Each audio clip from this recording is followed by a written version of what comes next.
E aí pessoal, antes de começar esse vídeo, eu quero que você deixe aqui nos comentários, me fale como é que tá a sua carteira esse ano. Ela tá positiva, tá negativa? Como é que você tá se sentindo com o resultado da sua carteira? Deixa aqui nos comentários, que eu vou sortear esse livro aqui, pessoal, O Homem Mais Rico da Babilônia. Esse daqui também é um daqueles livros que todo investidor precisa ler e por isso que eu tô trazendo aqui no canal para sortear para vocês. Então pessoal, para participar do sorteio, primeiro tem que comentar aqui embaixo e ser meu seguidor lá no Instagram, tá bom? E hoje, pessoal, o vídeo eu vou continuar falando sobre emissões, só que agora eu vou detalhar um pouquinho mais os motivos para você participar de uma emissão e se vale a pena participar da emissão ou não. Bora pro vídeo. Você já é inscrito no canal? Ou você faz parte desses aqui, desses 80% dos não inscritos que assistem meu conteúdo? Pessoal, dá aquela moral pra mim, vai. Se inscreve aqui no canal, não custa nada, é só clicar no botãozinho vermelho aqui embaixo. Por favor, é a única coisa que eu te peço.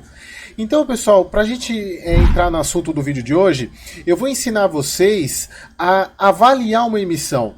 Porque, primeiro, entender quais são os motivos que você deve levar em consideração para participar de uma emissão e depois que você entender os motivos, avaliar se vale a pena participar dessa emissão. Então vamos lá.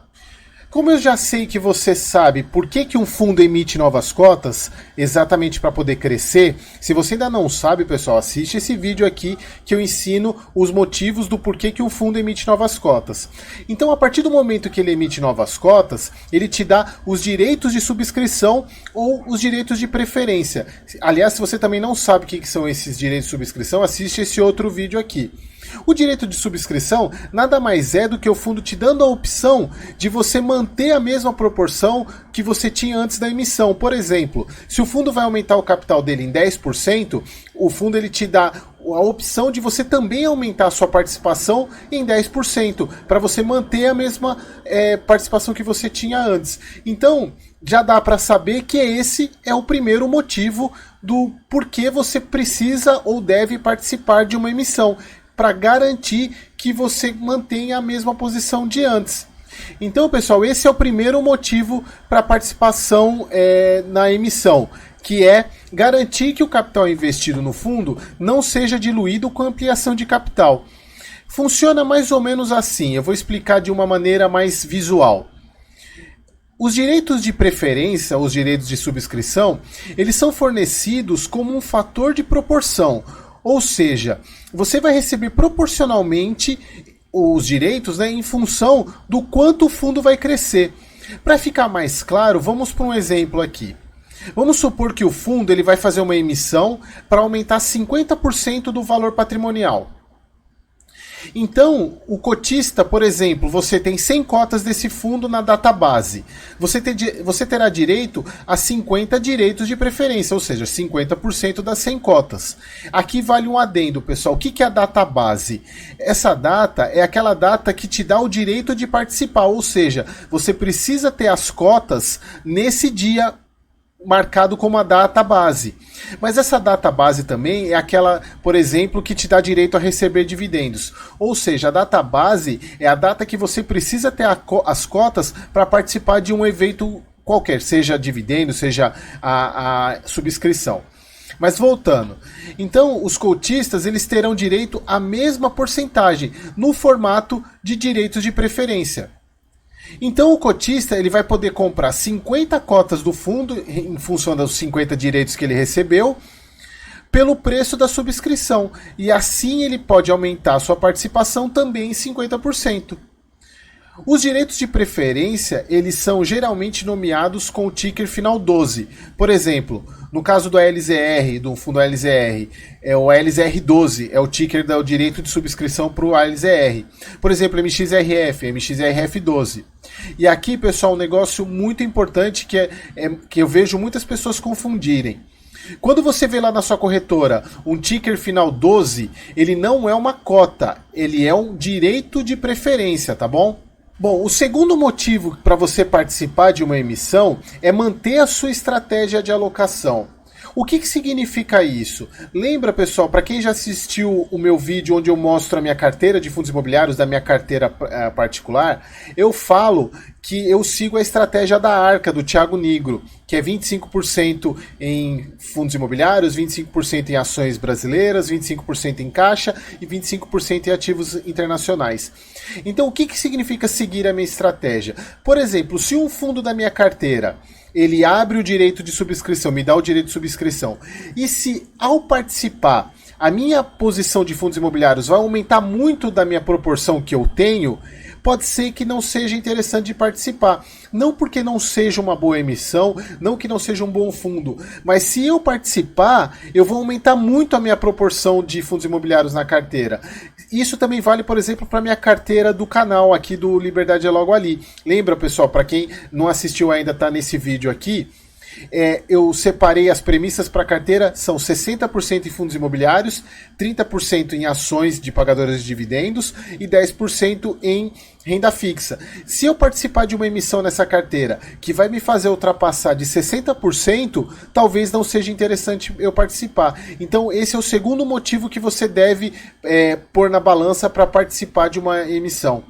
E o terceiro motivo, pessoal, é ajudar o fundo a crescer. Lembra, pessoal, vocês já estão craques nisso e já estão bem informados. O fundo ele é obrigado a distribuir 95% do lucro. Ou seja, pessoal, se ele distribui 95% do lucro, ele fica só com 5% para crescer.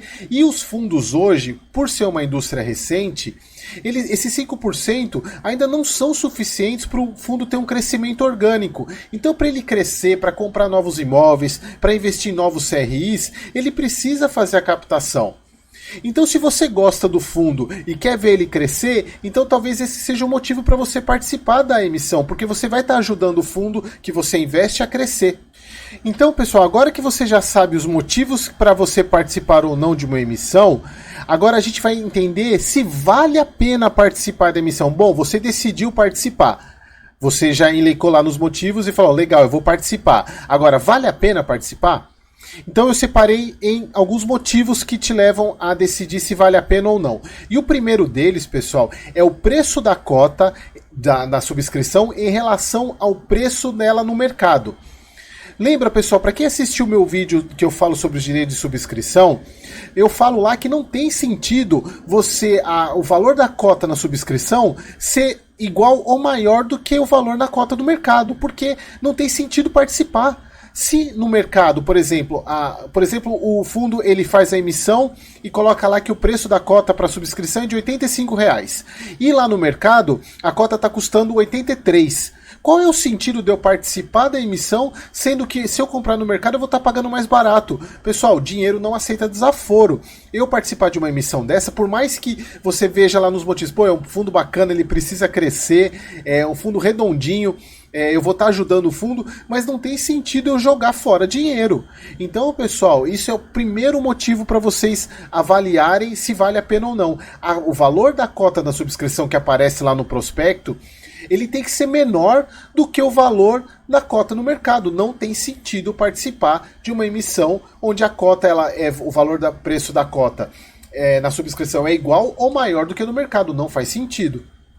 A segunda decisão para ser tomada, para saber se vale a pena participar da emissão ou não, são as condições gerais da emissão. E essas condições gerais elas são divididas em alguns pontos. A primeira delas é em relação ao tipo de oferta. Eu não vou detalhar aqui os dois tipos de oferta, porque é bastante coisa, mas eu vou passar só um resumo e os aspectos gerais desses dois tipos de oferta. Existem dois tipos de oferta, a oferta pública e a oferta restrita. A oferta pública, ela é relacionada a CVM 400, que também é conhecido como oferta pública. E a oferta pública CVM 472, que também é conhecida como oferta restrita.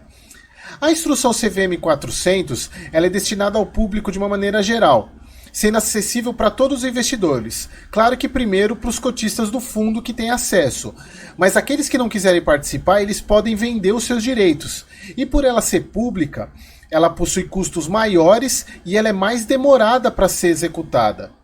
Já a oferta CVM 472, ela é restrita. Então, apenas os cotistas e investidores profissionais podem participar. E por ela ser restrita, os cotistas eles não podem vender os seus direitos de subscrição. Por outro lado, por ela ser restrita, ela tem custos menores e ela é mais rápida de acontecer. Então, a decisão para quando você estiver avaliando, dê preferência sempre para a oferta restrita da CVM 476. O segundo ponto em relação às condições gerais é o custo da emissão. É óbvio, pessoal, que o ideal é sempre buscar os custos menores.